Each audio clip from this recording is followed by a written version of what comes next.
This is Democracy Now!, democracynow.org, The War and Peace Report. I'm Amy Goodman. We end today's show looking at the massive abortion rights protests that took place across the United States Saturday, kickstarting what reproductive justice advocates are calling a summer of rage. Tens of thousands of people took to the streets in over 400 cities and towns, from Washington, D.C.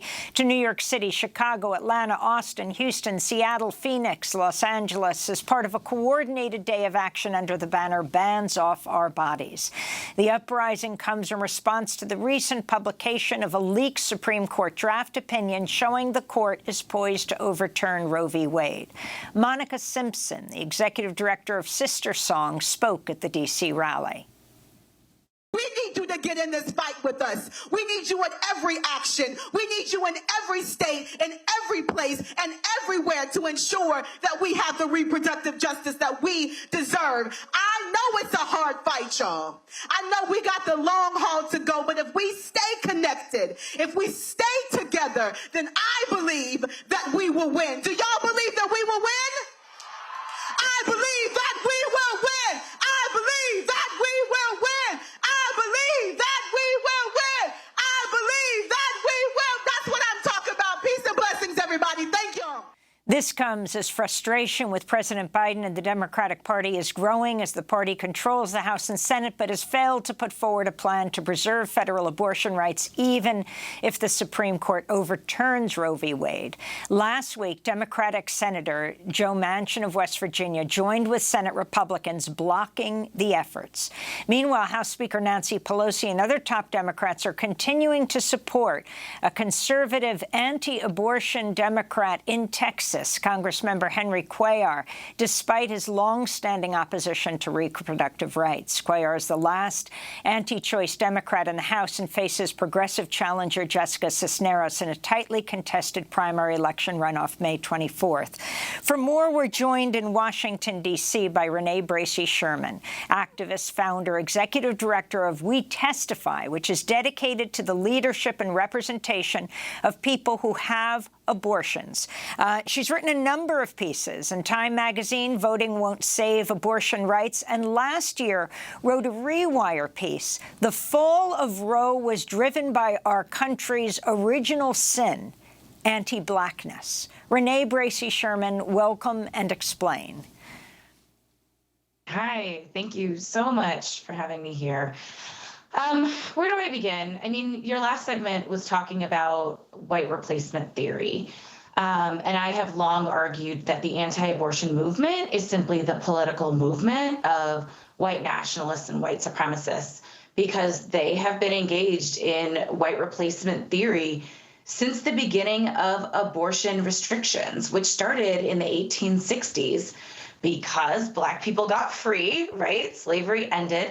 And they were afraid that white women were not going to have enough children to be able to maintain the population, and that Black people would continue to have children, as they were forced to do under chattel slavery, and take over and become higher in population, political voting blocks, things like that.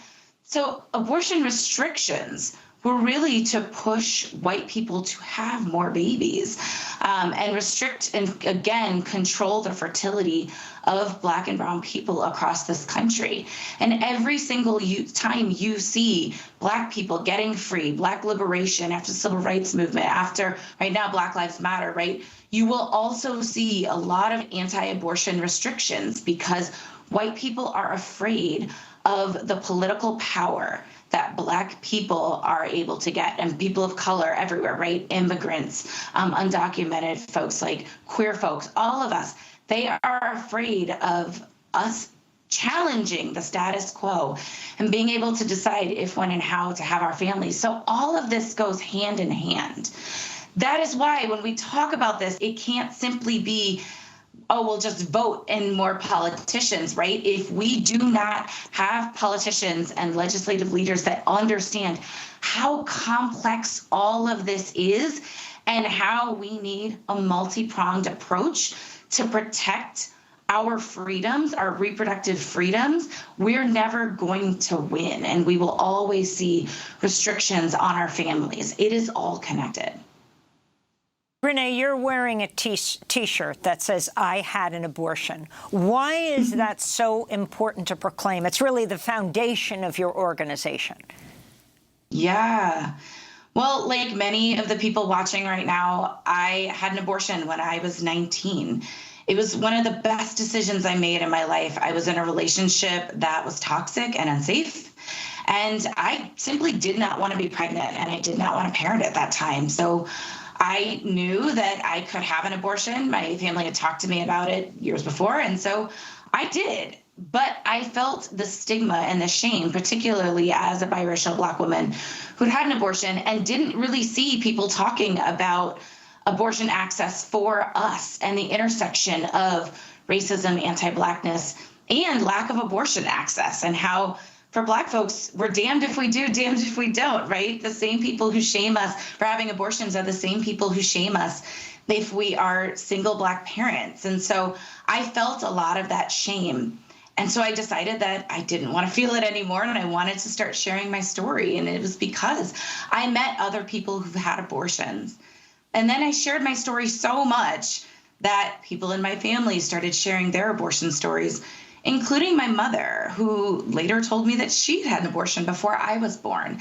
And so it really reminds us that everyone loves someone who's had an abortion, and abortion is a way in which we can grow our families and create our families. It's how we build our families. And it is why I am here, because my mother was able to decide if, when, and how to grow her family, and I was able to make that same decision. I think it's really critical for this moment for all of us who've had abortions to share our stories. You saw that at the rallies across the country. I'm sure there were a lot of people who were sharing their abortion stories for the first time, and some who were sharing it for the 20th, right? This is a moment for us to share our stories, change the conversation, and demand action now. Renee, you've been very critical of the Democratic Party. The conservative Supreme Court is about to hand down a decision. If the draft is an indication, which we expect it is, the draft opinion, they're going to overturn Roe v. Wade. But you're also critical of the Democrats. Why? Yeah. You know, I've learned over the last couple of years, I guess the worst thing a progressive or radical can do is ask Democrats to do their jobs when they have power. I have been an abortion activist for well over a decade, and I feel like I've seen a lot of broken promises to people who are trying to get abortions, right? During the Obama years, when we saw all of the restrictions just come, enacting across the states, we asked if there was action that could be taken. And there are several times in which the administration said that abortion access wasn't kind of the front issue. And in fact, policies that were racist and discriminatory, like the Hyde Amendment, which doesn't allow Medicaid to cover abortion care, was not repealed. There wasn't even like using a bully pulpit to try.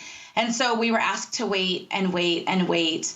And meanwhile, I still get all of the emails from all of the Democrats, because I am a Democrat, all those emails saying, you need to vote for us, you need to fundraise for us because we're going to save Roe. And I'm just asking when, because it's been well over a decade of this, and I want to know where's the action. Today marks the 481st day that President Biden has been in office, and he has only used the word abortion once. He has not given us a plan. He has not had an open meeting with people who are having abortions or providing abortions in this moment. In fact, he has spent the last 2 weeks since this leak meeting with police officers to give them more money. He has met with gun manufacturers.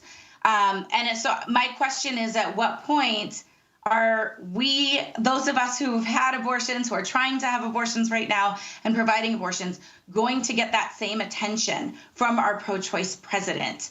It is super important that everyone votes, absolutely.